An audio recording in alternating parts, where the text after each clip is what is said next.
नमस्कार दोस्तों, स्वागत है आपका गंगासागर वीडियो यूट्यूब चैनल में। आइए मिलते हैं केवट कौन था पूर्व जन्म में। तो दोस्तों, अभी तक आपने चैनल सब्सक्राइब नहीं किया है तो प्लीज़ सब्सक्राइब और बेल आइकन दबा ले ताकि आने वाले प्यारे प्यारे वीडियो आप तक पहुंचते रहे। रामायण भारतीय मनीषा का अद्भुत ग्रंथ है। भगवान विष्णु ने अवतार ग्रहण कर अयोध्या नरेश राजा दशरथ के यहाँ उनकी पटरानी कौशल्या के गर्भ से श्रीराम के रूप में जन्म लिया था। बालकांड में भगवान श्रीराम के जन्म के अनेक कारणों का उल्लेख मिलता है। इनमें नारद के शाप से लेकर भगवान विष्णु के द्वारपालों की कथाएं हैं। रामायण में रामकथा जैसे जैसे आगे बढ़ती है, घटना विशेष के पीछे कोई न कोई अंतरकथा जुड़ी हुई है। अयोध्या कांड में श्रीराम वन गमन के प्रसंग में श्रीराम, लक्ष्मण और सीता 14 वर्ष के वनवास के लिए अयोध्या से निकलकर निषादराज के साथ गंगा नदी के किनारे पहुंचते हैं, जहां उन्हें केवट मिलता है। श्रीरामचरितमानस में लिखा है कि मांगी नाव न कैवटू आना, तही तुम्हार मरमू में जाना, चरण कमल रज कहूँ सबू कहाई, मानुष करनी मूरी कछु अहाई, छुअत सिला भई नारी सुहाई, पहन तेना काठ कठिनाई, तरनियु मुनि घरिनी होई जाए, बाट परी मोरी नाव उड़ाई। श्रीराम गंगा पार करने के लिए केवट से नाव मांगते हैं, लेकिन केवट नाव लेकर नहीं आता। वह श्रीराम से कहता है कि मैंने तुम्हारा भेद जान लिया है। सभी लोग कहते हैं कि तुम्हारे पैरों की धूल से एक पत्थर से सुंदर स्त्री बन गई थी। मेरी नाव तो लकड़ी की है, कहीं इस नाव पर तुम्हारे पैर पड़ते ही यह भी स्त्री बन गई तो मैं लुट जाऊंगा।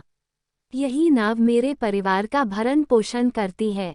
यहाँ प्रश्न उठता है कि आखिर वह कौन सा मर्म था जो केवट यानी निषादराज जान गया था।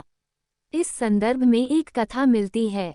एक बार क्षीरसागर में भगवान विष्णु शेष शैया पर विश्राम कर रहे थे और लक्ष्मी जी उनके पैर दबा रही थीं। विष्णु जी के एक पैर का अंगूठा शैया के बाहर आ गया और लहरें उससे खिलवाड़ करने लगीं। क्षीरसागर के एक कछुए ने इस दृश्य को देखा और मन में यह विचार करा कि मैं यदि भगवान विष्णु के अंगूठे को अपनी जिह्वा से स्पर्श कर लूं तो मेरा मोक्ष हो जाएगा। ये सोचकर वह कछुआ भगवान विष्णु के चरणों की ओर बढ़ा।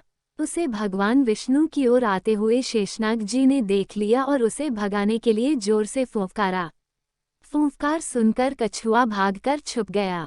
कुछ समय पश्चात जब शेष जी का ध्यान हट गया तो उसने पुनः प्रयास किया। इस बार लक्ष्मी देवी की दृष्टि उस पर पड़ गई और उन्होंने उसे भगा दिया। इस प्रकार उस कछुए ने अनेकों प्रयास किए पर शेष जी और लक्ष्मी माता के कारण उसे कभी सफलता नहीं मिली। यहाँ तक कि सृष्टि की रचना हो गई और सतयुग बीत जाने के बाद त्रेता युग आ गया। इस बीच उस कछुए ने भी अनेक बार अनेक योनियों में जन्म लिया और प्रत्येक जन्म में भगवान की प्राप्ति का प्रयत्न करता रहा। अपने तपोबल से उसने दिव्य दृष्टि प्राप्त कर ली। कछुए को पता था कि त्रेता युग में वही क्षीरसागर में शयन करने वाले विष्णु राम का, वही शेषजी लक्ष्मण का और वही लक्ष्मी देवी सीता के रूप में अवतरित होंगे तथा वनवास के समय उन्हें गंगा पार उतरने की आवश्यकता पड़ेगी, इसीलिए वह भी केवट बनकर वहां आ गया था। एक युग से भी अधिक काल तक भगवान का चिंतन करने के कारण उसने प्रभु के सारे मर्म जान लिए थे, इसीलिए उसने श्रीराम से यह कहा था कि मैं आपका मर्म जानता हूँ। मानसकार गोस्वामी तुलसीदास जी भी इस तथ्य को जानते थे, इसलिए अपनी चौपाई में केवट के मुख से कहलवाया, कहीं तुम्हार मर्मू में जाना। केवल इतना ही नहीं, इस बार केवट इस अवसर को किसी भी प्रकार हाथ से जाने नहीं देना चाहता था। उसे याद था कि शेषनाग क्रोध करके फुफकारते थे और मैं डर जाता था। अब की बार वे लक्ष्मण के रूप में मुझ पर अपना बाण भी चला सकते हैं, पर इस बार उसने अपने भय को त्याग दिया था। लक्ष्मण के तीर से मर जाना उसे स्वीकार था, पर इस अवसर को खोना गवारा नहीं, इसीलिए केवट बोला, मैं चरण कमल धोकर आप लोगों को नाव पर चढ़ा लूंगा, मैं आपसे उतराई भी नहीं चाहता। हे राम, मुझे आपकी दुहाई और दशरथ जी की सौगंध है, मैं आपसे बिल्कुल सच कह रहा हूँ। भले ही लक्ष्मण जी मुझे तीर मार दे, पर जब तक मैं आपके पैरों को पखार नहीं लूंगा तब तक एक तुलसीदास के नाथ के कृपालु मैं पार नहीं उतारूंगा। फिर जो हुआ वह वही समझने योग्य है। गोस्वामी लिखते हैं, सुनी केवट के बैन प्रेम लपेटे अटपटे, जानकी लखन तन केवट के प्रेम में लपेटे हुए अटपटे वचन सुनकर करुणा के धाम श्री रामचंद्र जी जानकी जी और लक्ष्मण जी की ओर देखकर हंसे, जैसे वे उनसे पूछ रहे हैं, कहो अब क्या करूं?